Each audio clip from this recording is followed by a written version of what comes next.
Peace, peace, and peace. Welcome to another edition of Friday Night Live with the Israelite Nation Worldwide Ministries. What a great time it is to be back. I feel like I'm here every month, but you know what? I'm enjoying it. And I really, really do enjoy, teaching the word of my father, the God of Abraham, the God of Isaac, and the God of Jacob to the masses and getting the word, the word out to the world. So if I can be here every week, trust me, I'll be here every week. So first, before I introduce my panel, just a reminder, please like, comment, share, and subscribe. As I said in my intro, we're trying to get the word of the most powerful God, the God of Abraham, Isaac, and Jacob, the creator. We're trying to get his word out to the four corners of the earth. And we can't do it by ourselves. We need you guys' help. We need you to share it to your aunties, your uncles, your mom, your dad, your cousins, your sisters, your brothers, your friends, family members, everybody that you guys know. Share it on Facebook, share it on Instagram, share it on Twitter, share it on TikTok, share it everywhere you can, because this is where the spirit of truth lies. This is where the word of the creator lies, and we are his children. Not to be pompous, not to be braggadocious, but that is the truth. That is the truth. So please help us spread the word. And yeah, we look forward to getting into this lesson. But before I let you guys know what the topic is, before I let you guys know what we will be talking about tonight, I want to introduce my panel. So first and foremost, I've got two elders with me. And if I have the elders with me, that means I have a great amount of wisdom with me. So first and foremost, I would like to introduce Elder Jason. How you doing, sir? Peace. And I won't be braggadocious. I will, boy. I don't mind being braggadocious. I don't mind it. I love it. Thanks for having me, though. I haven't been on there for a while, but yeah, I'm ready to share some, I would say, information. Yeah. I call it knowledge, wisdom, and understanding. Call it that. That's what we have. But we'll get into it further, as I said. And lastly, I'd like to introduce Elder Kwame. How you doing, Elder Kwame? Yeah, I'm good, man. I'm good. Peace, everyone. Peace. Thank you for inviting me. Yes, as Elder Jason said, I'm happy and I'm glad you invited me. I can share my knowledge with the world and talk about the greatest God there is, my Father. Yeah, perfect. So as I said before, I've got two elders with me. So this is going to be a lesson full of wisdom, right? This isn't going to be a lesson, I don't know, all the lessons are full of wisdom, but this is a lesson full of wisdom. We have two elders, right? So our lesson today, our teaching today, our message today, or our discussion today, I'd say, because it is a discussion at the end of the day, is based around why the world, or why a proportion of the world do not believe the things, whether they're unfathomable or whether they're quote unquote fictional, why they don't believe these things happen. So therefore, the title of this lesson is Believe What You Read. So getting into that, right?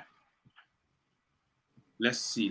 So fictional, non-fictional. So I mentioned before that, a portion of the world believe, the things in the Bible, the things that are unfathomable, the things that we don't see today in the 21st century are quote unquote fictional, and therefore they never really happened. It's just stories just to get us, just to send a message, right? And for those that don't know the difference between fictional and non-fictional, fictional is something that is told or something that is written that is not a fact, or something that is created, right? So like cartoons are fictional, or stories are fictional.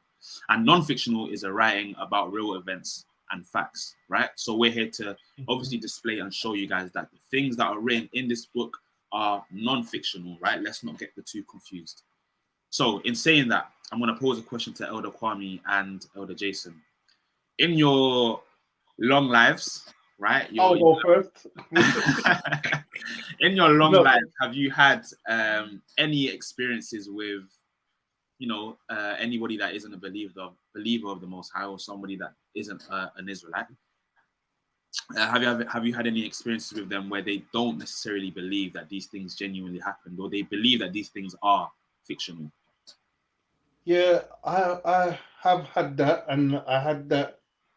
It was about 2 weeks ago, actually. Oh, there you go. Perfect. Yeah, it was about 2 weeks ago when I was doing some work in someone's kitchen, and straight away I just came out with doctrine on the guy, and he was like, "I believe in God, but I don't believe in the God in this Bible." What? So yeah, he believes in God, but he don't believe the God in his Bible because it's just pure stories and stuff like that. So he don't believe in any of that. So it's like, where do you go with that? And the thing is that I do get it. I do get, especially in this day and age. I would say before the internet came about, there was more people that was, godly, that wanted to serve. There's a lot more churches now, but I believe back then people was more religious. Now we're in the 21st century, and what takes away from you being more religious is the internet and all the stuff that's out there. Fake pastors, fake priests, movies where people say, "Oh, there's another 100 books of the Bible," this, that, and the other. It takes away from what the story really is, and especially when you see movies like movies are great. It takes away from the Bible. Back then, there was no movies. What they read is what they kind of would believe. But with us now, it's good that we have this. I don't want to go too much into it, but it's good that we have this understanding and this vision. When I first came into the nation, the priest said to me, "You've got to," and they still say that, and this is what I say to people that come inside: you've got to put yourself into the story. If you don't put yourself into the story, you would not see the story. You would not understand it. You would not feel it. You would not feel the pain of someone getting stoned, or seeing someone get stoned, or walking through the Red Sea on dry ground, or seeing the prophets of Baal getting, burnt up, or whatever the case is. So yeah, it's true. But anyway, I don't want to talk on too much, and that's a very good point. That's a very good point, and I hear it from Elder as well, and I hear it from all the priesthood and all the elders across the Israelite nation, and it's right. They say you have to put yourself in the shoes of the person you're reading up about or you're reading about, and be empathetic in that sense. There's a story that I always relate back to, and it's a very simple and common story, or common circumstance, and we read it all the time. And it's what is it? Abraham, when he was told by the God of Israel to sacrifice his son Isaac. And you know what? If you take that story and just read the story for just read words on a page, and don't put yourself in the shoes of Abraham or of Isaac, you will never really understand the hurt, the humility and the obedience that our forefather Abraham had to display in that situation. You'll never really understand it, and therefore you'll never really take the message that is trying to be portrayed in that story. You have to put yourself in the shoes of those that you're reading about, or of those Israelites that are in this book, because you're never ever going to understand it. You're never really going to understand or take the message or take the lesson that you're supposed to take from it. So I think it's funny, but yeah, it's true. It's a very good point, and something else to just touch on is I saw okay, so I think social media, and I think, you know what, I get it. In today's day and age, it is kind of hard for those that don't have the spirit of truth to sort of see these stories, these circumstances as non-fictional rather than fictional, especially when you have pastors, right? So I'll let you guys into a little story, or into a little something that I read up about recently, right? Or I saw on social media. So you know how you have these pastors that like to just try and portray that they are more powerful than they actually are, and they'll do the most outrageous things to their congregation to sort of show their power. So I read an article. I read an article recently, and it's about a pastor. I believe it's somewhere in West Africa, and it was in a Christian. It was in a Christian organization, right? That philosophy. And this pastor said, "You know what? I'm gonna fast for 41 days and 41 nights just to try and one up Jesus the Christ." And he died. And he died, right? He died from something, obviously, right? That's what I'm saying. To be resurrected. When you have situations like that, that just goes to show. Wow. I guess it just puts in his congregation's mind, you know what, this Jesus man, he couldn't have done it. It's impossible because my pastor just failed to do it. And then you've got people like that are trying to one up our forefathers and not really understand the spiritual aspect to things that, you know, it's a lot more than just a man of flesh and bone just fasting for 40 days and 40 nights. There's another aspect and another realm that they have to explore and they have to understand. So I guess I get it. But hey, that's what we're here to explore, isn't it? That's what our lesson's going to be exploring. Kwame, is there anything you wanted to chime in on? Yeah, I think you said something very key to this discussion, which was the spiritual element of it. Because I feel that in general, when you speak to people or when you're having conversation about religion, people tend to kind of believe the stories. I don't think they really believe the stories in the Bible, because if they did, then I feel that they would do the things of the Bible. But I mean, we're going to get into that, right? There's a reason why they don't believe the stories of the Bible, and we will get into that. But I think in general, I think a lot of people, first and foremost, they can't relate to the stories, right? I think, like you said, example that Elder Jason, you said when you first came into the nation, you've always been told that you have to get yourself into the Bible to really, really understand. Because it's not just about reading the Bible. There's a lot of spiritual elements that comes into fold when you're reading the story. And if you don't understand this spirituality or understand the spiritual side of things, it's not going to make sense to you. Do you understand what I'm saying? You're just going to read it. It's just going to be like a normal book. Exactly. And it's just going to be a book of stories. You see what I'm saying? Because you're missing the point. I mean, stuff like the Red Sea parting, that's like, yes, it's a physical thing where the sea's being parted, but what made that sea part? You see what I'm saying? That's the spiritual element. If you're not understanding that side of it, how's that going to make sense to you? Yeah, it's true. It's not. You see what I'm saying? It's not going to make sense to you. So I kind of do get why people don't get it, and I think you hit it on the nail, hammer on the nail with it, like saying that it's the spiritual element of it. That's the main thing that people don't understand, and without the understanding there, you know, it's impossible. Do you know what I mean? Yeah. Hence the reason why, you know, the spiritual element, the world do not understand the spiritual element because they do not have the spirit of truth. It's as simple as that. It's as simple as that. So again, okay, so we've discussed that, right? So I guess the question I'm going to ask you guys now is, are we crazy for thinking the world are crazy for not believing in these stories? Are we crazy? Yeah, or are we missing something? Is there an element of, you know, are we missing something that is? Okay, so for me, I don't think so. Right, I've always said, and I like explaining some stuff. Like, for instance, about a week ago, again, I was speaking to some next lady, and I was explaining to her like certain stories of the Bible, right? And she's Seventh-day Adventist, and she said that she's a reader. She's a reader for the Seventh-day Adventist, so she understood a lot of the stories. But so this is the funny thing. She's a reader. She understood a lot of the stories, but she didn't get it. You read the whole Bible, and as we said already, and we've we've all heard before that someone's read the Bible back to front how many times, but what did you understand? Nothing. So when I'm explaining to the lady and I'm saying to her that,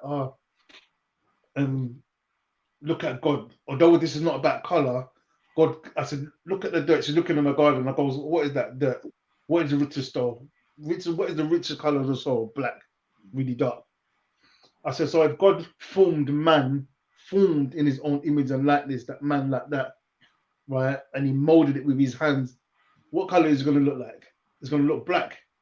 I said, so if we're in the North Pole and you're going to make a snowman, and you're going to make the snowman like snow, what color is it going to look like? It's going to look white. Yeah. So I said, well, if the story says that he made man from the dirt or from clay or whatever the case is, then that is the color of the man. Yeah. And she was like, oh, because when I asked her before, what color is God or what color is Adam, she didn't know, but she's a reader. You understand what I'm saying? So it's like, I'm not surprised. Like I always say, and I said to her, everyone's meant to have this book. Everyone's meant to have the Bible. Yeah. You're all meant to have the Bible so you can read the Bible, so you can understand the glory of my Father and the story that they went through. But it's not for you to understand unless an Israelite like you, Levi, like you, Elder Kwame, like all the other people that come onto StreamYard from the Israelite Nation Worldwide Ministries, unless we come out and we teach you, which I taught her, yeah, you would never have this information. You would never understand. You would never know these stories like fully. So for me, I'm not surprised that they don't know. I'm happy that they don't know, because it's kind of like more for me, and you know, I get to teach, and you know, I get to glorify my God, and you know, and be happy. Yeah, it's true. You know what? I think the essence of this lesson is, I guess, again, you know, the beauty and the power and the wonder of the spirit of understanding. My brother said something really funny on the podium this Saturday, and he said he's not actually like me in this sense, right? I don't really argue with my friends about the Bible. I'll teach. I don't really argue, and I'll teach obviously if they want me to. If they ask questions, I'm not the type of guy to just go out and just start yelling like the people on the street corners, right? Well, my brother likes to sort of, I guess he's like this. I guess he's like my dad in this sense. I know my dad was like this. My brother likes to sort of get into those conversations with his friends because he knows what he knows. He's gonna win. Yeah, he knows he's gonna win, right? And he said something funny in the podium, and it's really true. And essentially, it's narrowing down what you just said about, you know, it's nice that we have the spirit of understanding because we get to now teach people like the lady you taught the other day. And he said, like, his friend is like that. They should be happy. They should be thankful for the fact that I'm in their life. That's what he's saying. Because like, if it weren't for me, they wouldn't have a chance. And the fact that I'm in their life, they have a chance. Which is really true. Like, you know, it's not something I guess you think about, but it's the truth. Like, if I don't know if my friends woke up one morning and said, you know what, I really want to search for the true and living God, he has a much greater chance than someone that's on the other end of the world that I have not like known at all, or you guys don't know at all, because he has me, like an Israelite. You know what I mean? Or your friends have you guys, the Israelites, right? And I guess, as I said, it just narrows this. I think the whole discussion sort of just narrows down to, you know, the beauty and the power of the spirit of understanding. Because essentially, as you said, like, the lady reads weekly for her shrine. Yeah, she doesn't get it. She doesn't get it. Have you guys seen that? It's really old. This was before I was born, right? This is before 2001. This is in the 90s. I think it was Jerry Springer, one of those talk shows, and it was in America, and there were these Christians, and I know there was like this one. Okay, so there was a family that came on, and I think they have like a church, they have a shrine, they have a place of worship, whatever you want to call it, right? And the son, he was like 10 or 11 at the time of this recording, and I think they brought him on because he reads really well, like he's really powerful, right? He's very he's got so much conviction, says it clearly, and he will move you in the way in which he says it, right? So he'll read a verse saying, And he'll be like, then the Lord opened the eyes of Balaam and he saw the angels, and so forth, right? He will go in, right? And he will move even the Israelite, right? But then the audience were like, okay, tell me what that means. And he couldn't say a thing. He did not say a thing because he didn't know. He didn't know a thing. Like it was like the most simple verse. If I knew exactly what it was, I would say. But it was like a really simple, self-explanatory verse. And the audience were like, okay, what does that mean? And he's like, well, it just means, and he just started reciting the verse again, but in a normal voice tone. And his dad's trying to jump in and help him. And it's like, again, it's literally, now it's as simple as having the spirit of understanding. If you have the spirit of understanding and you have that conviction, you're a very, very, very talented man or woman. But the spirit of understanding is what we have. Yeah. And I think, as I said, this whole lesson, this whole discussion, the reason that's why we actually believe and take in every single lesson or message in this book is because we have the spirit of understanding. And as Elder Kwame says, or as you said, sorry, we put ourselves in the shoes of our forefathers as they navigate through their experiences. And I think it's a beautiful thing. I think the spirit of understanding is a really, really beautiful thing.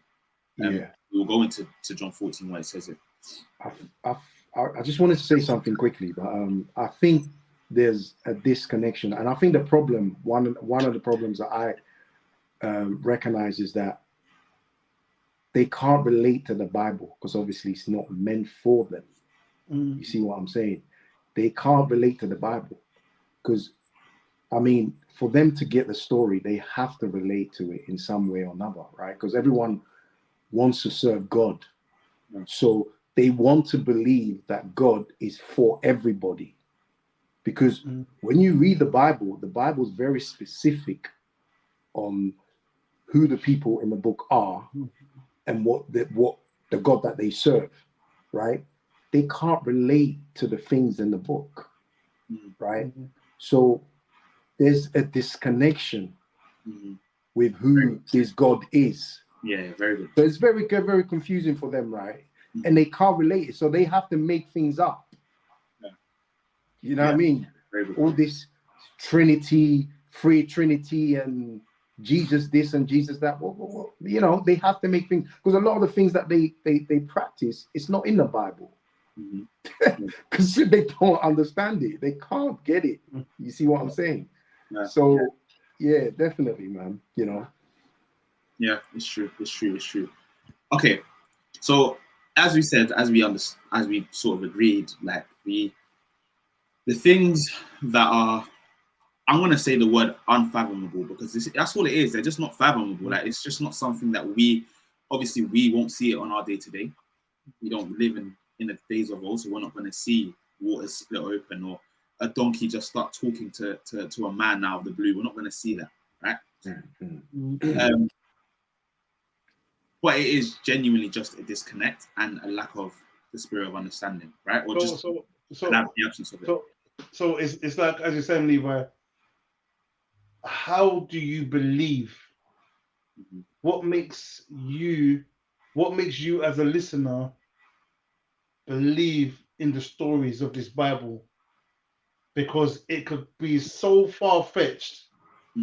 This day and age, as I said, like the 20th century internet, great movies, great books, so much things that could just stir you away. Like even like I was watching something on the internet, and the guy said something about how so he's talking about aliens, and he goes, you think there's no aliens? Well, think again.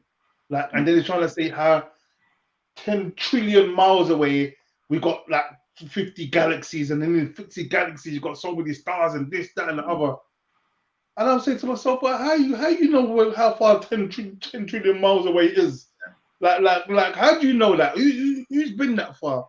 Like, how do you know about the other galaxies? How do you know about this? How do you know about that? You know, they make your mind go elsewhere. Yeah. So then now when it comes down to these scriptures, now you look at it, you're like, yeah, no, I don't really believe, man. It's too far-fetched. It's too thingy, but it is. Well, listen to what I'm saying. What makes you believe in this story, in this God that you can't see? Yeah, that's a very good question. I think, especially with today's day and age, I think I feel like the world are too hell bent on being logical. Now, let me explain what I mean by that.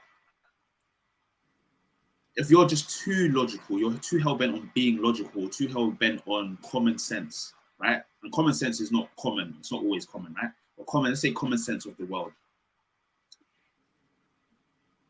All that really means is that you're going to look around you and use what you have to your disposal, like what you can see with your eyes, like for example, what you can see with your eyes, and use that to sort of make up the beliefs in which you want to have, right?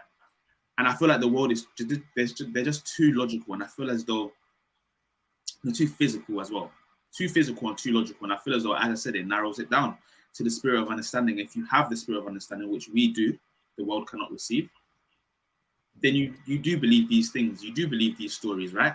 I used to have an argument with my barber all the time. I think that's like my first story. I used to have an argument with my barber like all the time, right? Every 2 weeks I used to get my haircut, right? When I was like 12, 13 years old. And he used to always say to me, like, I just take from the Bible, I just take what I want and I leave the rest, because the rest is just too far-fetched. There's no way water parted. There's no way this happened. There's no way that happened. And I just look at it like, if you're going to read this book, if you're going to take the valuable lessons, take it all in its entirety. You don't take chops and take bits and bobs and try and apply it to your life, because this book is written very intentionally, very, very intentionally, and it is written for you to take it all in as one piece or as one book or in its entirety. You don't just take bits and bobs and try and apply it to your life. That's just not the way things work. And I think that whole thing of just being or trying to be too logical or trying to be too physical, that has led him to believe that some of these things in this book never happened, because he's too physical, because he's too logical, because he just uses what he sees in his day-to-day and think, oh, there's no way water was parted. You have to come out of that sort of realm of things, in my belief, in my understanding, or what I think anyway. You have to come out of that realm of things for you to really accept the things that happen in this book, for you to really accept the miracles that our Father made happen and made our forefathers witness. That's what I believe. That's what I think. Hope that makes sense. Hope that makes sense. All right, let's move on. Any sort of Kwame, you have something to say? No, I agree with what you're saying, man. I was just saying that, definitely they can't connect with it. Like I said, obviously there's a reason why we understand what the stories that are in the Bible, and they don't understand it. I mean, how do you relate to something like that? I mean, we live in a world where there's technology, there's social media. How do you relate to a sea parting and people walking through dry land? Yeah, exactly. How's that possible? Who's doing that? Who's capable of doing something like that? You see what I'm saying? And like you said, it's all about what they see. They believe in what they see. They're very physical, and that's why I said that there's a disconnect in regards to the spiritual element of things. So yeah. 100%. Okay, let's go into a story, a really quick story, right? It's in Numbers 22, and I guess this is an example of what the world would deem as fictional, right? Numbers 22, right? Or Jason, you right? No, my camera just went down flat. Okay. Oh, there you go. Oh, it was you. Numbers 22. Yeah. All right. From verse 26, I believe, Elder Jason. Yeah. 20. No, I think verse. Hold on. Yeah, 26. Okay, cool. All right, I'll read. Stop me if you need me. If you need me to, yeah. It states, Numbers 22, verse 26. I'm going to read onwards. It states, "And the angel of the Lord went further and stood in a narrow place, where was no way to turn either to the right hand or to the left." And when to go maybe back, maybe to about 24. Okay. Basically, this is the story of Balaam. Must be the whole thing. We just read from 5, but basically, this is one of the stories where you can make a cartoon out of this. You can make like a spoof out perfect. of this. Yeah, exactly. It's a joke thing. You would never think like even when you're reading this, like you see that you could even put an accent on the donkey. Yeah, you could put accent on like you could make a spoof out of this for real. Yeah, you would not believe that this has happened. Yeah. It's true. It's true. But It's literally. We're gonna just read a little bit. You guys can read it in your own time, like the full story of it. But it's kind of funny. Yeah, I'll read from 20. Where should I read from? 27. Carry on. You said 24, isn't it? Yeah, no, just read from 5. Just read from 25. From verse 5, from 25. Yeah. Okay, 25 states, and when the ass saw the angel of the Lord, she thrust herself onto the wall and crushed Balaam's foot against the wall, and he smote her again. And the angel of the Lord went further and stood in a narrow place where was no way to turn either to the right hand or to the left. And when the ass saw the angel of the Lord, she fell down under Balaam, and Balaam's anger was kindled, and he smote the ass with a staff. And the Lord opened the mouth of the ass, and she said unto Balaam, what have I done unto thee, that thou hast smitten me these 3 times? So if we stop there, that's what I'm saying. Like, even Kwame is laughing, and I think everyone that's listening must be laughing and thinking, "Wow, like the donkey's mouth. The Lord opened up the donkey's mouth. Imagine a donkey to start talking to you, right? Because you was gonna beat him. Balaam don't know why the donkey has just dropped down, right? And mess up his foot. He don't know, and so he wants to go and beat the donkey. Yeah. And the Lord opened up his mouth and said, "Well, like go on, donkey, speak." And it's funny because sometimes you see some animals, man, and you look at some, like I've had a dog, and you have a cat, like they can't like speak to you because I guess in their own world they speak to each other, innit? However they speak, innit? Yeah, they communicate somehow. Yeah, but we can't communicate with them, but clearly that the dog can communicate. So the Lord opened up his mouth and he's speaking to Balaam. Yeah, exactly. You know what? Again, that just goes to show my point again with my barber, right? And how he says, you know what, I'll take some stuff and other things I'm not going to take because I just can't see these things happening. And I said, he's too logical or too physical in that sense. And he looks around him, he looks at the world around him and thinks, can these things or did these things really happen? You have the spirit of understanding, you have the spirit of truth. That question wouldn't even pass you. It wouldn't even enter your mind, right? But because he lacks it, because it's absent in him, and he looks around him and he's too physical and he just sees the world around him, he can't imagine these things happening. And therefore, the lesson that he could have taken from this, he won't take. He will refuse to take because it just makes no sense. It just didn't happen to him. It doesn't happen, right? That's just the way things are seen, I guess. But hey, okay, verse 29. And Balaam said unto the ass, because thou hast mocked me, I would there wear a sword in mine hand, for now I would kill thee. And the ass said unto Balaam. So we got to stop there again there. So it's like if the dog started talking to me, or cat, or any animal started talking to me, yeah, I'll be thinking, what? I'll be like, can you hear that? Like how's this thing talking to me? Yeah. Like, what was it called? I think it's called Dr. Doolittle. There's a Dr. Doolittle when he speaks to the animals. Yeah. Is that Eddie Murphy, isn't it? Is that Eddie something Murphy? Like that? Yeah. Maybe that's where they got this from. I don't know. Maybe that's where they got it from. But you'd question yourself, but he just started speaking back to the donkey. Like, it's okay, you're talking to me. You asked me a question. Well, this is the answer to that question. Like, huh? Yeah, and you know what I think is important? It's strange. Do you know what I think is important as well? And it goes back to Elder Palmer's point. You understand, they're just going to read it as a donkey spoke to a man, and that's it. But there was a spiritual transaction, or there was a spiritual act, or spiritual something that happened in this story, right? Something spiritual happened here, as it says. And that's what we've seen. That's what we read. But the world are not going to take that in, right? That's essentially what it is. Yeah, I mean, sorry. What Elder Jason was saying something there, like, I mean, you said something about if you heard a donkey speaking. I mean, bro, you wouldn't believe it first and foremost, right? And it's not something that you're going to go off and tell anyone that, oh, because people think you're crazy. If you was to tell anyone that, oh, I was talking to a donkey, I heard me and a donkey had a conversation, they will think that, nah, this guy's lost it, man. Yeah. You see what I'm saying? That's the kind of world that we live in now. You know what I mean? So yeah, exactly. It's not something, and it goes to show that it's not something that people will believe, definitely. And you saying that obviously there's something missing there, which will be the spiritual side of it, which they don't understand. You see what I'm saying?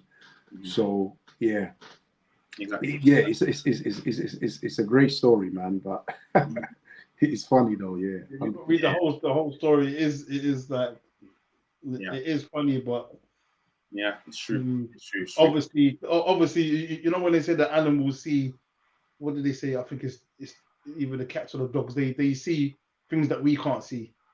They say cats do. They say cats do. Yeah. They see stuff that we can't see, and no research. Yeah. Obviously, the story was written down for a few purposes, but one of the purposes is I would say is this, because the donkey actually saved the guy's life. Because when the angel of the Lord said that, boy, like if you come any further, boy, you would have been a dead man. Yeah, it's true. Well, anyway, go on, we can read it through. Yeah. Do you want to finish this one off, or do you want to go to Exodus 14? In fact, yeah, let's go to Exodus. But as we were saying, that's one of the prime examples of something inside the Bible that you think is, well, like, really, what really is this? And there's many other examples, but obviously we can't go through all of them. So we picked out a few, which can seem like, oh wow, this is a bit far fetched. Yeah. But without the true understanding or gifts of understanding, and wisdom, you know that this thing actually happened. Yeah. These are miracles. Like it's not for us to really understand. It's just for us to really take in. I guess it's not for us to genuinely understand. You know what I mean? It's just for us to sort of be receptive to. That's all it is. And again, that whole disconnect point. The world can't connect to the fact that these things can happen because we worship the Creator. Anything that He wants to happen is going to happen. But they just have to. And the thing is, you see, like as you were saying earlier, like some people will do stuff. Like, for example, Elder Freddie mentioned the Book of Clarence. And I want to go to the Book of Clarence, which is I want to watch that. They held that back in UK cinemas, by the way. Oh, is it? They held it back? I'm not too. I'm gonna assume it's because of the whole black thing, but we'll see what happens. Oh wow, yeah. So I saw that, and I'm like, people will do things to say that they are higher than what they are. As you said, like the guy tried to fast for 40 days. You know, people will try and do these things, man, to miss. They've actually seen that, maybe these things happen. So, you know, I want to try and get the growth. But we're not gonna, here at the Israelite Nation World Ministry, we ain't gonna lie, but we will say that, you know what, we believe in these stories. But we're not going to go out and start making something. You know, like of course. The guy wanted to one up Jesus and lost his life. He won up, he lost his life. Yeah, but the thing is, he was looking for his own glory. Like, I mean, exactly. we don't do things for our own glory. We do it for our Father. We read these books and we tell these stories and we explain these things to show how great our Father is. We're not trying to get everyone to believe that we're high or mighty, and we've been chosen. Yes, we have been chosen, but we're not coming to do any miracles. If there's any miracles that's going to happen, that's going to come from our Father. Yeah, of course. Exactly. You see what I'm saying? And that glory belongs to Him. You know what I mean? Great point. Exactly that. The glory does belong to Him. It's not for us to. It's just for us to teach it. That's it. So what scripture going to 14? Let's go to Exodus 14. Right, I've got it on the screen right now. From verse 1. Yeah. Okay, I'll read. Let me know when you guys want me to stop. I'll stop as well if I need to. But Israel, especially because of the time we're going into now, should be fairly familiar with this story. So let's begin without further ado. So verse 1, Exodus 14, it states, "And the Lord spake unto Moses, saying, Speak unto the children of Israel that they turn and encamp before between Migdol and the sea, over against Baal Zephon, before it shall ye encamp by the sea. For Pharaoh will say of the children of Israel, they are entangled in the land, the wilderness hath shut them in. And I will harden Pharaoh's heart, that he shall follow after them, and I will be honored upon Pharaoh and upon all his hosts, that the Egyptians may know that I am the Lord." And they did so. Our Father loves doing that. And I always say, I love it when he says, that bit specifically, I love it when he says, "I will harden Pharaoh's heart, that he shall follow after them." And I just love that verse, especially the first little bit of it. "I will harden Pharaoh's heart." I'll make him worse. I'll make him even harsher than he was, just to show you guys, just to show the children of Israel, because we all know that, they had doubt. The children of Israel had doubt. I'm going to make their situation worse. I'm going to make Pharaoh worse, a more harsh leader, just to show you the power of the God that you guys worship. I love it when he does that. And I always say he puts, or he'll make the situation, I guess, worse. He'll strengthen the enemy to really show how strong he is, right? Yeah. And I love it. I love it when he does that, right? He's done it countless times in this book. Verse 5, and it was told the king of Egypt that the people fled, and the heart of Pharaoh and of his servants was turned against the people. And they said, "Why have we done this, that we have let Israel go from serving us?" And he made ready his chariots and took his people with him. And he took 600 chosen chariots and all the chariots of Egypt and the captains of every one of them. And the Lord again, you want to go? It's a lot. Okay, again, and it says, "And the Lord hardened the heart of Pharaoh, king of Egypt, and pursued after the children of Israel. And the children of Israel went out with a high hand, while the Egyptians pursued." Okay, because why do you think that he's hardening his heart? To show the power, to show his might. Again, he's done this with he's done it in countless times. I feel as though the God of Abraham, Isaac, and Jacob, we all know, we as Israelites know how powerful and how the strength of our Father, right? He is the creator. And again, as we know the context of the story, the children of Israel had doubt. That's Egypt's all they've known. Pharaoh's all they've known. Hence the reason why when Moses went to the children of Israel and said, "Look, the Lord has sent me here to deliver you," they're like, who is this Lord? Do you know what I mean? They had doubt. And I feel like the God of Abraham, Isaac, and Jacob hardens Pharaoh's heart to really, really show that he is the creator. And this man that you guys, the children of Israel here, really admire is not anywhere near the power of the Most High God. Levi, so you're right. And also I look at Pharaoh as, you got this mighty king. Yeah. At the time, Egypt was the place. And you had other plots. You had other plots of nations around the place. Mm-hmm. And they were coming to Egypt and they were trading and stuff like that. Mm-hmm. But Pharaoh was looked at as the man, and it's not only Pharaoh, it's the pharaohs before pharaohs and all of those pharaohs and all of those. Before him. So it's like the whole hierarchy. The whole hierarchy. The dynasty of pharaohs, right? Yeah. So now you got this Pharaoh here now that's never, and none of his forefathers before him has ever experienced anything what he's experienced. Mm-hmm. What he's experiencing. Yeah. He's got advisors. Yeah, he must have loads of advisors. Some of those are saying, boy, these guys, man, look what they're doing. Mm-hmm. Like that, get rid of them people. And even inside his heart, he's toiling with himself, thinking, man, I need to, these people killing me, man, like this. And so he wants to give up. He's mostly wanted it for a long time ago. That no, mm-hmm. I'm gonna make your heart stiff. Mm-hmm. I'm gonna make it so hard that you're gonna be like you're meant to be the king who you're meant to be, so that I could do what I'm going to do. Yeah. It's true. That's how I'm kind of like looking at it as well, you know. So he's that Pharaoh would have, because otherwise there's no point in hardening his heart. Why harden his heart? Unless his heart was soft. So obviously his heart is soft, he's melting. Is that what, like, oh, my gods can't do what this one God can do?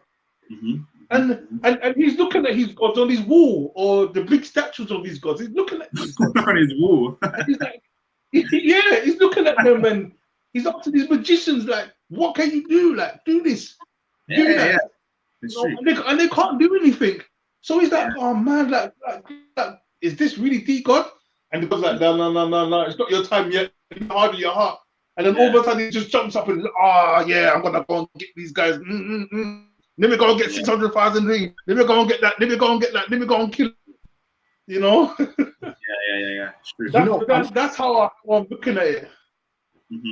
So, another thing I wanted to add to what Elder Jason was saying. Don't forget, right, that there was them coming out of Egypt, right? Pharaoh had no knowledge of the God of Abraham, God of Isaac, and God of Jacob, but he had seen miracles of our father and the things that he had done. So at that point, you know, he was probably like scared now. So the God of Israel had to harden his heart. You know what I mean? For him to like decide, all right, I'm going to go after the children of Israel now, because, you know what I mean, they had seen these massive miracles that had come. You know what I mean? So they had, his heart had to be hardened. You know what I'm saying? I just wanted to add that to what you're saying. You know what I mean? Yeah. It's true. Good point.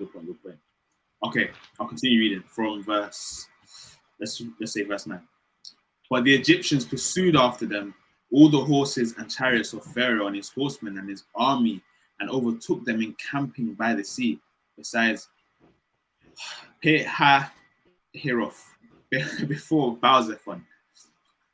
And when Pharaoh drew nigh, the children of Israel lifted up their eyes, and behold, the Egyptians marched after them, and they were sore afraid.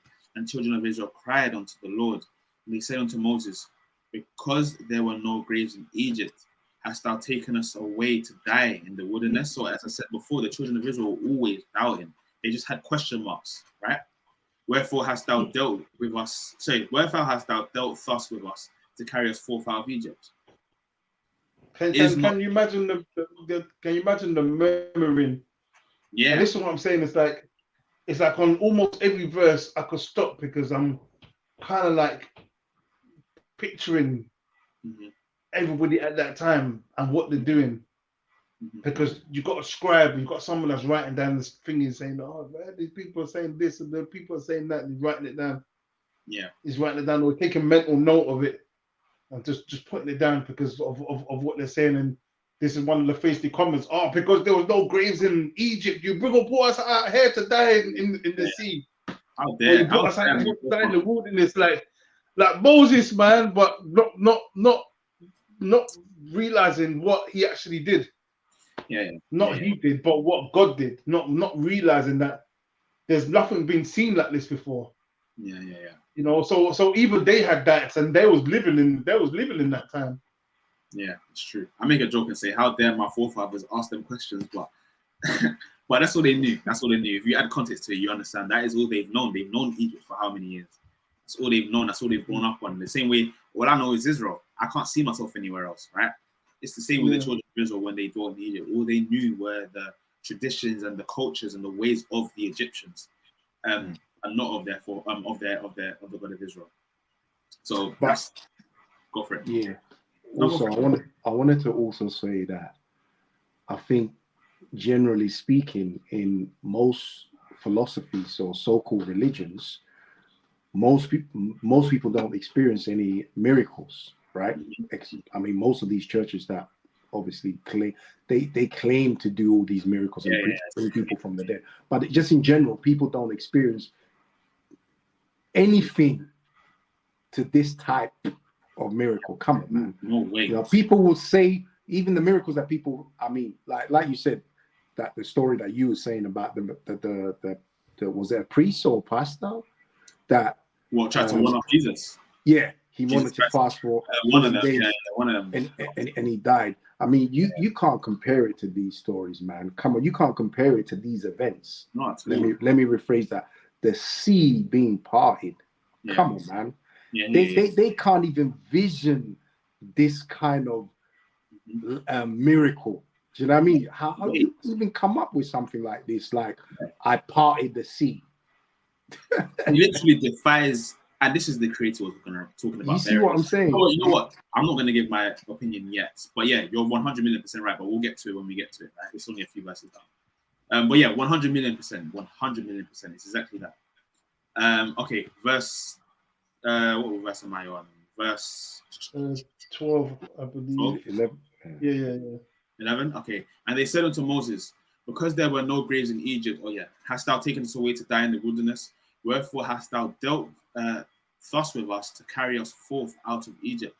Is not this the word that we did tell thee in Egypt, saying, leave us alone, that we may serve the Egyptians? Or had been better for us to serve the Egyptians than that we should die in the wilderness? Again, and that is a lie.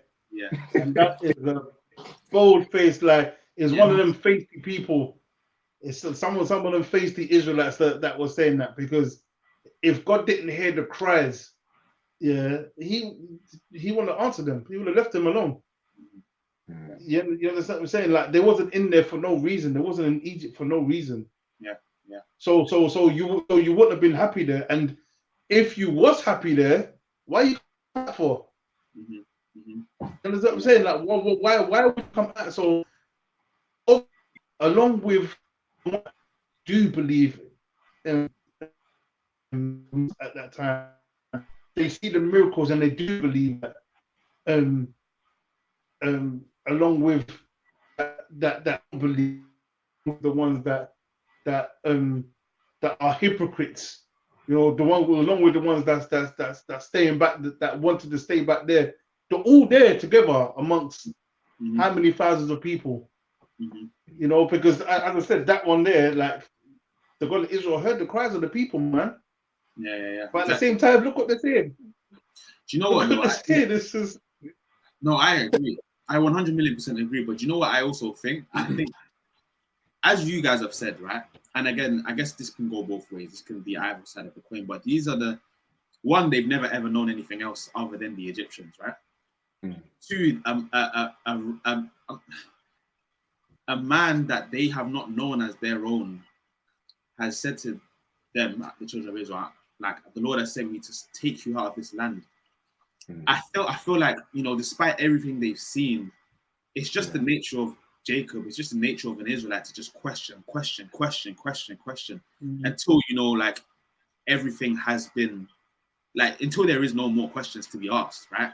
So despite the fact that these questions are crazy questions, like, I would much prefer serve the Egyptians than die. Like, these are really wild questions, let's be honest, right? But, like, again, it's just the nature of Israel. It's just the nature of... But it's the nature of the people. Yeah, exactly. Because as we would say, you get the good, the bad, and the ugly. Yeah. Exactly. They're all in the same pot. Yeah. It's not a thing of Israel was always good. We know that Israel was always bad. Yeah. But some good ones, there's some ugly ones and there's some bad ones. Some ugly ones. I'm not the ugly one and I'm not the bad one. So I've got to be the good one. I think you're the ugly one and Kwame's the bad one.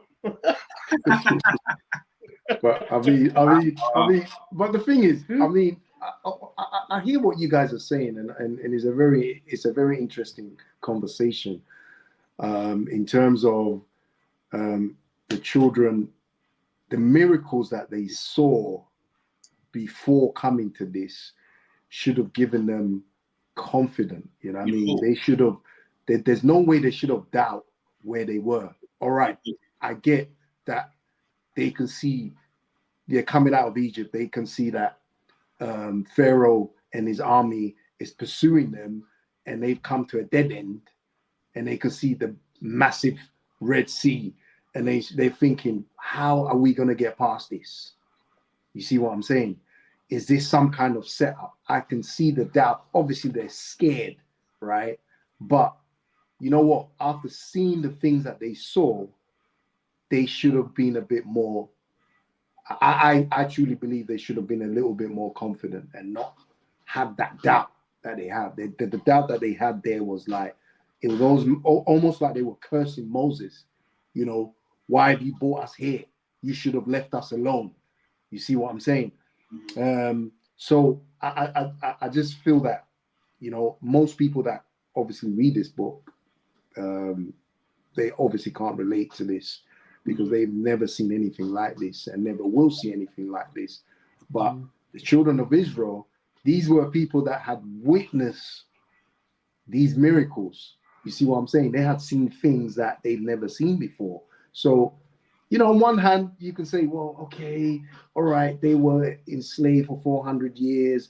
And, you know, but don't forget, Pharaoh and these people were able to do, you know, tricks. They were able to do magics as well. So they must have seen certain things. You know what I mean? Yeah, it's true. Well, yeah, nothing like what they saw. Sorry? Nothing like what they saw Moses. Yeah, for real. And that's what I'm saying. And that's my point, really. They should have really kind of understood that without the God of Israel, they never would have got where they got. They never would have come out of Egypt. How are they going to come out of Egypt? Egypt was like equivalent of America, like the most powerful country and the most powerful army in the world. You know what I mean? How are they going to escape Pharaoh? It was impossible. You see what I'm saying? So yeah, you know. But they left and they left murmuring. Do you know what I find, right? Do you know what I find like a juxtaposition, right? Comparing the children of Israel or the children of Jacob, the children of Israel then and the children of Jacob now. The children of Israel then, I feel as though there's just like especially reading this story, there was just a fear of being fooled, the fear of being led down a ditch, let's just say, right? Hence the reason why they constantly ask him, why are you taking us out? Why are you doing this? Why are you doing that? They're just scared to be fooled. But then the children of Jacob today are like easily like led down a ditch and easily, I don't want to use the word fooled, but they easily, do you know what I mean? They're easily given false information and they easily take it on. Yeah, I get what you're saying. That's why they ended up with... They run with whatever they've been told. Like, with us, we will teach you and we will show you the other comparisons of what there are out there, what other people are saying, and then we say, you go and look. Look, here's some information.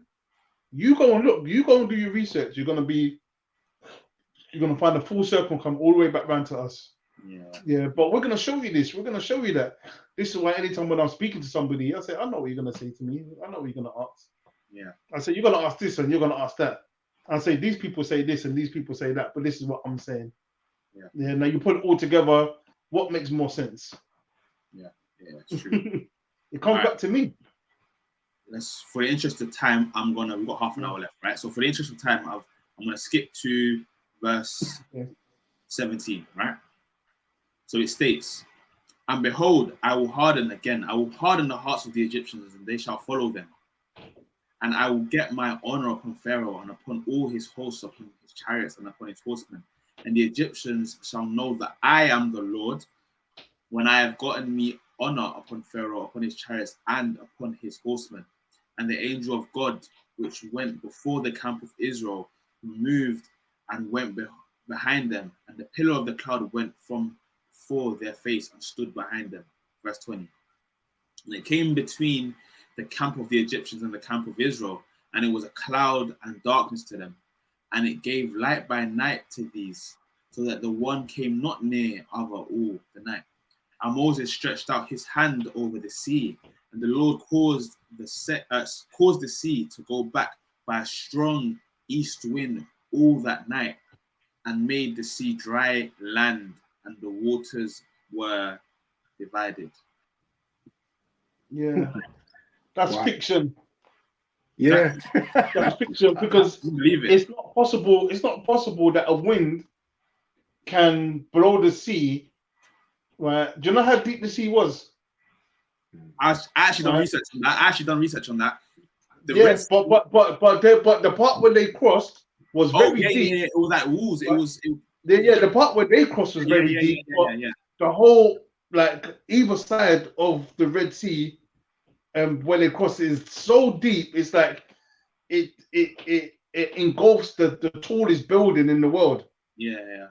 You know, it goes way past the tallest building in the world, but the part where they crossed was very, very deep. But it was very. How is the wind going to blow? Like have you seen the seas when there's like a storm or and the seas are rough? Listen, the seas are just going like that. You think it's parting so you can see the dry land? Like how? There's got to be fiction, man. It can't be possible. It can't. How is it possible? Like the God of Israel broke and it's like that, and all these people are gonna run through the conference. It's a movie, right? Yeah, it's true. Me, I believe in it. Yeah, it's true. That's me. Yeah, 100%. It goes that my God can do.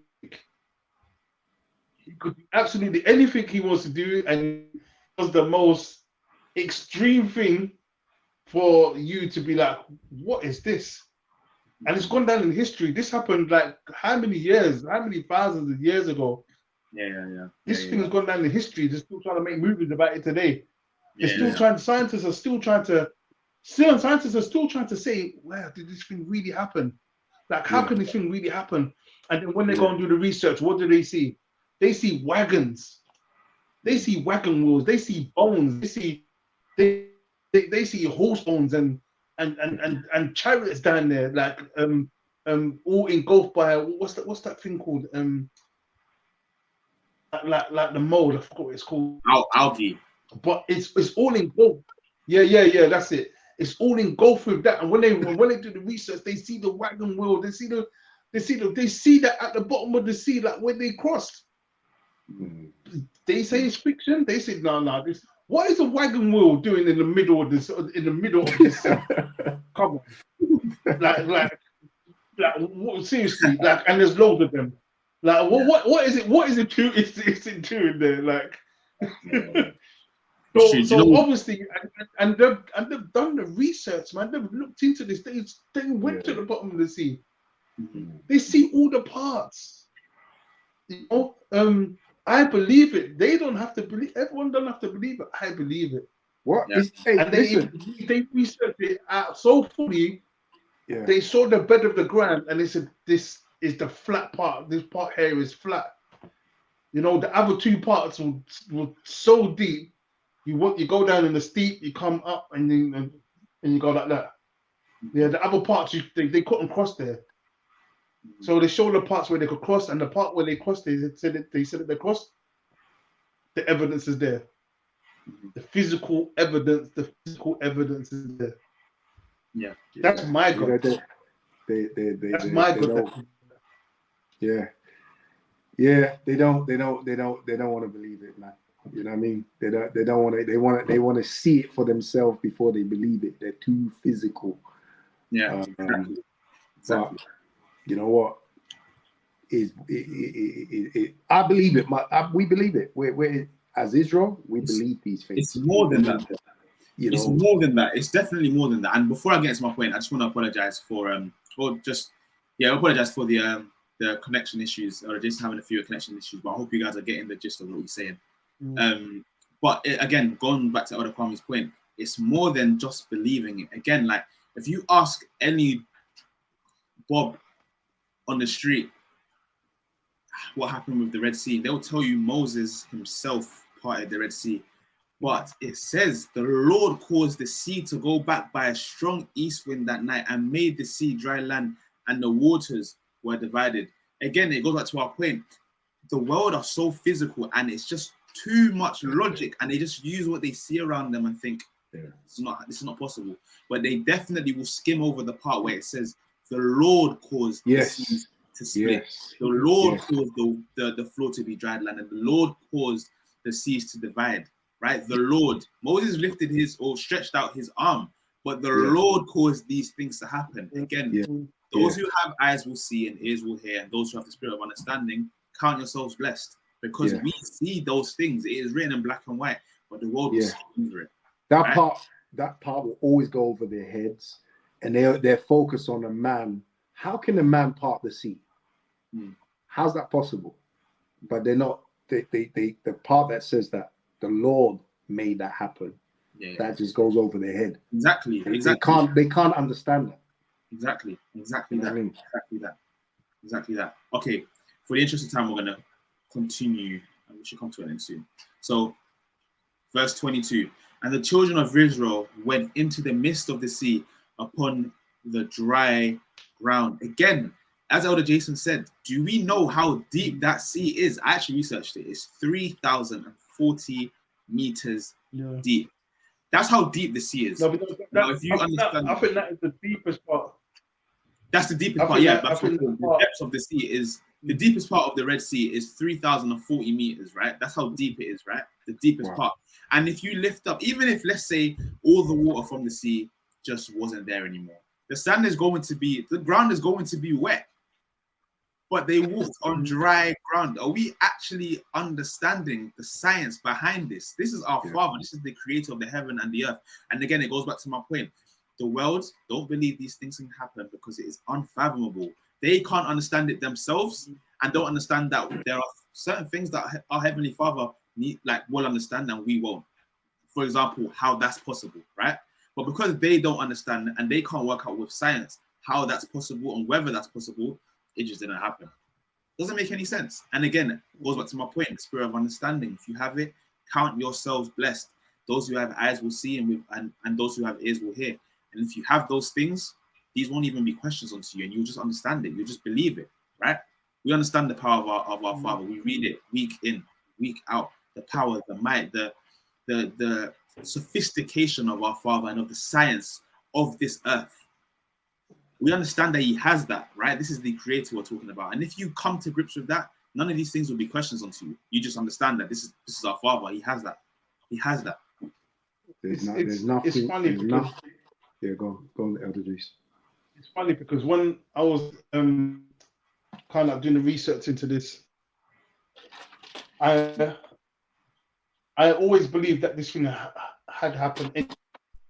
And then when I saw these things, like when I saw other people researching and looking for these things, and I saw it, I was like, what? And the proof or the findings, and they're showing this and I'm showing that, and I'm like, wow.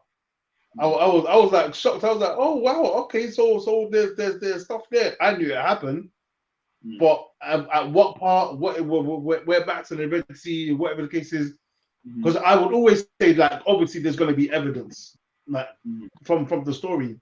Yeah, there's obviously going to be evidence unless to see the currents of the waves, pushed it here, pushed them things there. So then I came to the conclusion that our job as Israelites is to teach the word, to show vision also. It's for the people out there, right, to find the evidence and the proof. That's not for me to do. You could go and find the evidence, you find the proof to prove my God is real. That's what they do. Yeah. They go and look at the walls, they go and find this place and find that place and do this and do that. Yeah, that's the heathen's job, man. Yeah, you guys do that. You guys prove my God right, and I'll prove my God right through the scriptures. Yeah, it's a win-win, man. Oh, well, I saw that. I was like, yeah, that's good, man. I got the documentary here, show it out to my brethren, and yeah, they can see it. And I believe that's so true. Because if you think about it, you think you got the time to pay for submarines and pay for this excavation and get this biologist and this scientist and get this and get that and then fly here and then do this research and do that research. No, man, these people are out there to do their jobs for us. That's when he speaks about the heritage of the heathens. Well, it's not meant for them, innit? At the end of the day, we know that it's not meant for them to understand, because as we've said, the spirit of truth and the spirit of understanding is not with them. Yeah, so they can't understand it. To them, when they read the Bible or they read a story, it's just, or they read this event, it's just a story to them, right? They can't connect with it. You see what I'm saying? They cannot connect with it. It's just a story. But when you look at the evidence, like you're saying, Elder Jason, the Red Sea exists, Egypt exists, everything connects. You see what I'm saying? You know, they found evidence relating to this event, but they still come to the conclusion that it's fiction. You see what I'm saying? It's not real. This is impossible. It can never happen. You know what I mean? Very good point. Very good point. Before we carry on, remember, please, guys, please, to all the audience members that are watching, please like, comment, share, subscribe. As I stated before, sort of touching on what Elder Jason said, actually, we're here to talk about the scriptures. We're here to prove and to show the world the power and the might of our Father through the scriptures. Let the world do all the physical evidence stuff. But in order for us to get this word to the four corners of the earth, we need you guys to please share to your mums, your dads, aunties, uncles, brothers, sisters, family, friends, anybody, and everybody on every social media, because we are here to do a job and we are here to teach the world of the power and the might of our God, so that the world knows that there is a God in Israel. That's our job. So please help us in our roles and our jobs in doing so. So going back to the scriptures, go from verse 22. We'll read from 22. And the children of Israel went into the midst of the sea upon the dry ground, and the waters were a wall unto them on their right hand and unto their left. And the Egyptians pursued and went in after them to the midst of the sea, even all Pharaoh's horses and chariots and horsemen. And it came to pass that in the morning watch the Lord looked unto the host of the Egyptians through the pillar of fire and unto the cloud, and troubled the host of the Egyptians, and took off their chariots' wheels, and they drave them heavily, so that the Egyptians said, Let us flee from the face of Israel, for the Lord fighteth for them against the Egyptians. And the Lord said unto Moses, Stretch out thy hand over the sea. Go for it. You got to kind of like just pinpoint where. Say that one more time. The Lord fighteth for them. Yeah. The Lord fights for them. That's an Egyptian saying. For Lord fighteth for them against the Egyptians. You know, so it's just there's just so much in this, and this is why I'm happy with the Israelite nation, because the nation's been teaching for how many years from our elder Shadrach, and we've put out content after content after content, and it all boils down to a God and his children, and that's it. And he fights for his children, he protects his children, he punishes his children, and he knows that there's other fathers out there with their children. Hence the Egyptians with their children and their fathers, and he's fighting them. Our God is fighting them, but no one can beat our God. You know, and this said he fights for his own. You know, it's like even just little words like that, he fights for them against the Egyptians, is like, it's just powerful. Just that little piece. Yeah. You know, it just goes to show that, and even just that little piece there, just goes to show that, but that whole nation of people, he really didn't care for. Yeah. Even if there's in there, he just really won't care, because he cares for his own. Yeah. You know, that's what I wanted to point out. Well, that's another thing. That's another thing, isn't it? Going into that, obviously, you know, going back to what I was saying earlier about there's that kind of disconnection between people in the Bible, because, you know, everybody wants to believe that God loves everybody, right? He's a God of the world, and he has to love everybody, right? I mean, that's logical, right? If you think of it logically, yes, God is the creator of all things, so he should love everything. But that's not the case. As you said, he's fighting for his people. for Israel, right? How can you relate to that if God is talking? So I just want to just quickly pinpoint there that it says that the Egyptians said this. Although this is what and I'm still holding to what I said. I'm still holding to what I said because this is what he does do, and it has shown that from time and time again. But this is what the Egyptians is saying. Can you imagine all the other nations, what they've said as well? Because all other nations would have said the same thing. Like the ones that are in the walls of Jericho, and when even the Philistines and what have you, they all must have said the same thing. Oh, right, the Lord's fighting for the people. Like, where's my God? How come my God not protecting me? Like, I've got 20 gods there. Like, where are they? But this one Lord who no one can see, he's doing all this stuff for these people. No, I'm scared of that Lord, man. Let me go back my business. So I still stand by what I said. He does fight for us, but even the Egyptians are saying that the God fighting for their own people. Mm-hmm. So that's what I'm thinking. So yeah, go on. It's all right. Go on. What was your point, Olufemi?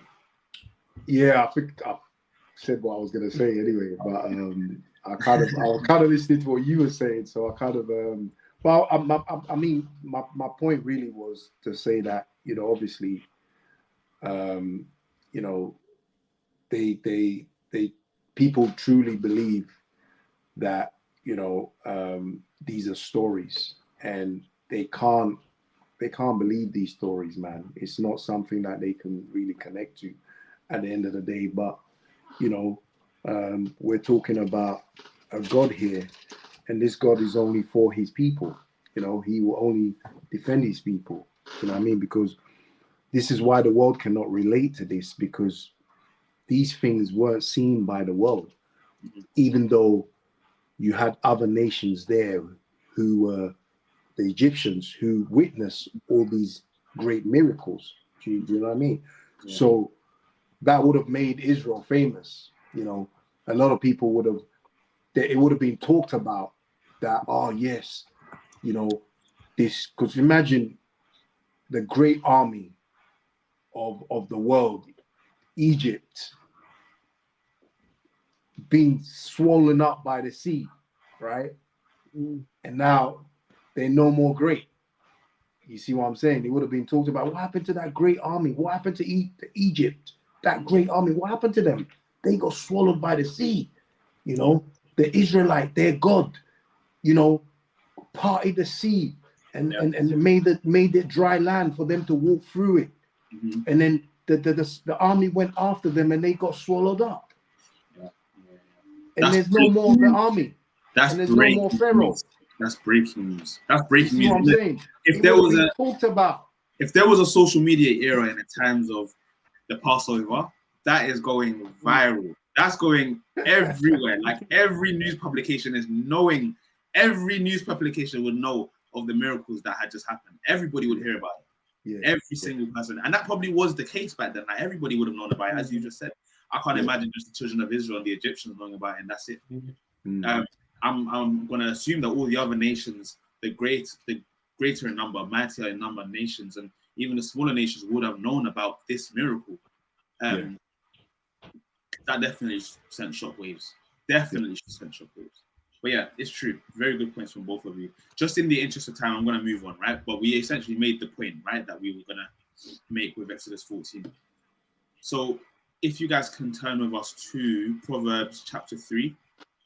And this sort of solidifies our lesson, right? Because we have 8 to 9 minutes, right? This sort of solidifies our lesson. And essentially what we're saying is these things are unfathomable, right? They are miracles for a reason. They are known as miracles for a reason.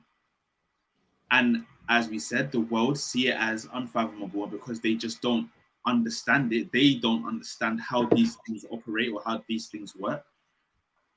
They just choose to not believe it. But we're saying that the spirit of truth, the spirit of understanding is what allows us and what helps us understand that these things happen. These things were truths, right? These are genuine experiences that our forefathers saw with their own eyes and experienced with their own like beings, right? Yeah. And then it obviously goes to show that the spirit of understanding, the spirit of truth that we have is so precious. So let's go to Proverbs chapter 3. I'm going to read from verse 13. We're only going to read 2 verses, right? So it states, happy is the man that findeth wisdom, and the man that getteth understanding. Understanding. Self-explanatory, right?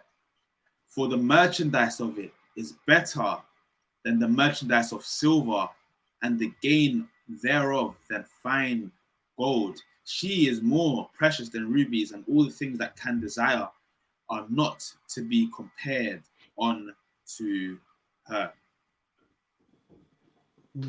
Gold, silver, rubies, these are all things, let's liken it to things of this world, or that we look at today as, I guess, valuables. Money, gold, jewelry, I guess oil. Like cars, richness. It's just saying richness.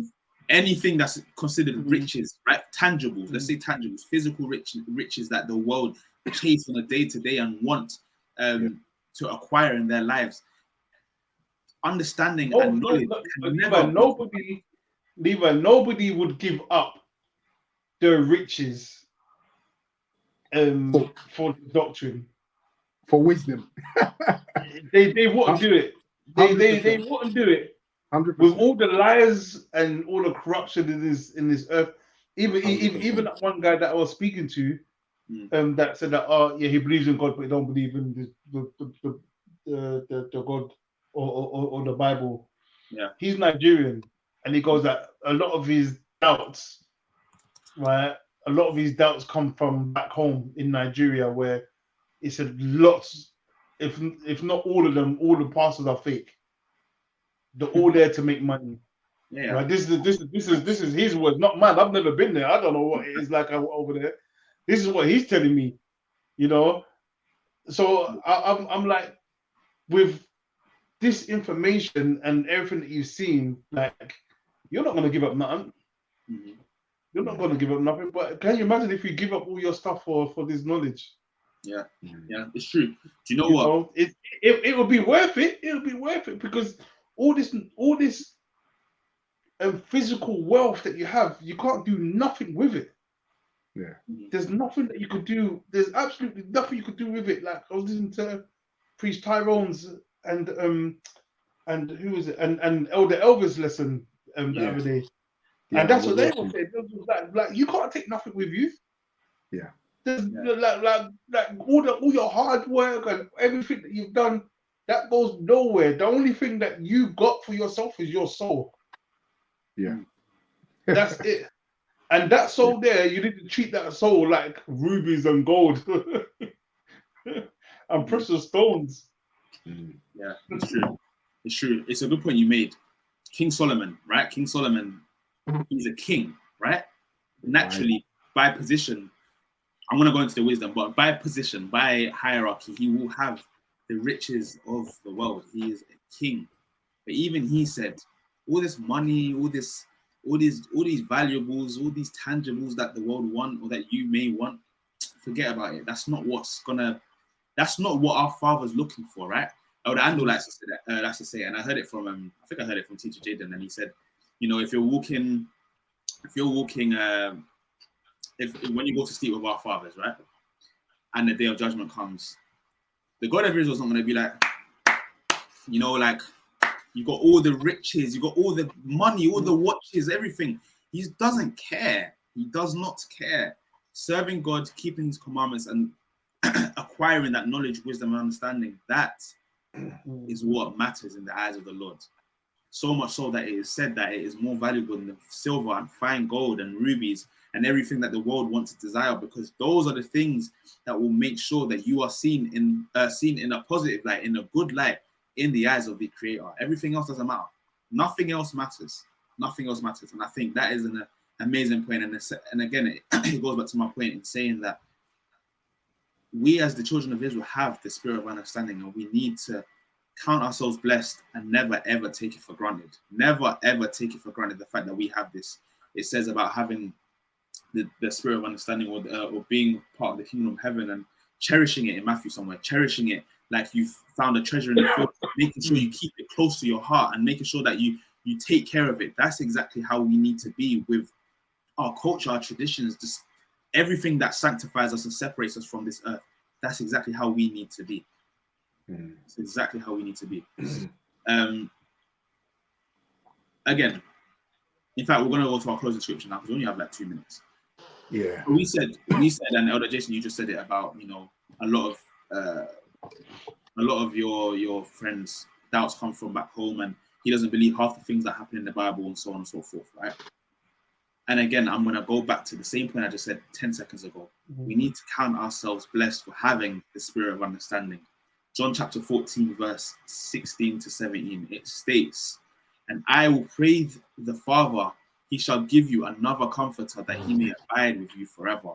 Even the spirit of truth," the thing that we've been talking about this whole lesson, this whole discussion, right? The thing that me and you, Elder Jason, Elder Kwame, and the children of Israel, those that serve the God of Abraham, Isaac, and Jacob, we have the spirit of truth. Even the spirit of truth, whom the world cannot receive. Again, whom the world cannot receive, because it seeth him not, neither knoweth him, but you know him, for he dwelleth in you and shall be in you. Amen. Amen. Exactly. People read that scripture, just gone way past it. They just read it for what it was, gone down to the next verse, next verse, next verse. I've read the whole Bible. Yeah. It's just, again, it goes back to it. It's unfathomable to them. They don't understand it. Won't deal with it. Outside our mind. That's genuinely how the world works. Outside our mind, I don't understand it. Forget about it. But we have the spirit of understanding. And you know what? It goes back to, you know, our elder Shadrach, and we always have to thank him for his humility, for the sacrifices that he made to allow us to even have this lesson, have this discussion now, and even allow us to even keep all these things like the Passover that we're even going into now, or even our New Year's, the Bib, or all the feasts and all the things that we keep, the new moon, the Sabbath, everything that we keep and that separates us from this earth, separates us from the world and makes us, or has us in the world but not of the world. All those things that allow us to even fit that category and even that criteria, we have to thank our elder Shadrach for, because our Father gave him a task and he carried it out to the T. We're here today. But I wanted to just add, do you think that the world even get that the spirit of truth, right? They cannot receive that. Only Israel can receive that. You think they get that? They don't get that. They're not going to get that. No one gets that. No one's not even meant to. They're not even meant to get that. Other than, as I said to the lady, you'd only get your information through an Israelite, and that's what was only shown inside the scriptures. It's never shown anything else. Yeah. So unless an Israelite approaches you, you'd never get it. It don't matter how good you are. It doesn't matter what you're doing. How much times you read the Bible, you ain't gonna understand anything. It's there for you to read. You know of a God, you know of Jesus and certain things, but you won't know the true meaning behind these stories. And you know, you understand the true meaning. But I know you got to close up now, so. Well, yeah, I'll give Elder Kwame quick closing remarks. No, I was just saying that I had a conversation with a friend, a colleague at work, and I remember this conversation. I was talking to him about the Bible, and you know, and I could see from his face when I was talking about the Bible that he's like, you know what, I can almost see it from his face that I've heard this before. But at the end of our conversation, I had this guy, once I started breaking things down, he listened to what I had to say. And even when I got to the end of my story, or he wanted to know more, right? He said, you know what? I've never heard anyone explain the Bible the way you explained it. Never heard it taught that way. He was like, wow, the things you said, you know, I've never heard it that way. You know, the way I kind of explained it was, to me, it was just, you know what I mean, just what I understand, you know what I mean? But to him, it was like, he's never heard it like that before, you know what I mean? So, yeah, I mean, That's the spirit of truth, man. Yeah, exactly. You know what? That fits perfectly and beautifully into my closing remarks about going back again. I'm going to keep going back to what we spoke about in our last in the lesson or in the discussion. We have the spirit of truth, as stated. The scriptures state that we are a peculiar treasure, right? But not only are we a peculiar treasure in the sense that we're so special to our Father, but we are also that treasure to that colleague of yours, Elder Kwame, or those people that you speak to all the time, Elder Jason, or the friends that my brothers have that they speak to all the time. We are the treasure in their lives because we have the spirit of truth, and only through us and through the spirit of truth that we are speaking to them will they receive the word of the Lord. And if that's not the case, and then we don't speak to them and we don't say anything to them about our forefathers, and we don't give them that spirit of truth, there is no chance that they are going to be going to understand the words in this book, genuinely understand it. And that is the spirit of truth. So with saying that, thank you, Elder Kwame. Thank you, Elder Jason. Great lesson. I'd love to do a part 2 because there was a scripture we wanted to go through that would have, extended. Scriptures, man, there's so many. So many. There is so many. There's so many. But there's enough that there's one that you guys know we were going to speak about that fits the narrative so beautifully. Although the scripture itself is quite dark and quite upsetting, it fits the understanding and fits the message we're saying so beautifully. So I'd love to do a part 2, but we'll talk about that another time. But for now, please like, comment, share, subscribe, and please, please, please help us get the word of the Lord to and across the 4 corners of the earth. And I don't mean just sharing this lesson, share the whole page, because we're just 3 people talking about the power of our Lord. But there's a million other videos on our YouTube channel that do the same thing in a much, much better, because we have we have elders and our elder Shadrach speaking the word of the Lord, and he is better than us. Ministers, teachers. Yeah, we have serious teachers on that page, and they're better. If you thought we were good, go watch them guys. They're different gravy. So please, please, please help us share the word of the Lord, and please like, comment, share, subscribe. We hope you guys enjoyed and took away from our message. And with that, guys, again, thank you, Elder Jason, and thank you, Elder Kwame, and to all those that are watching, we say peace. Peace.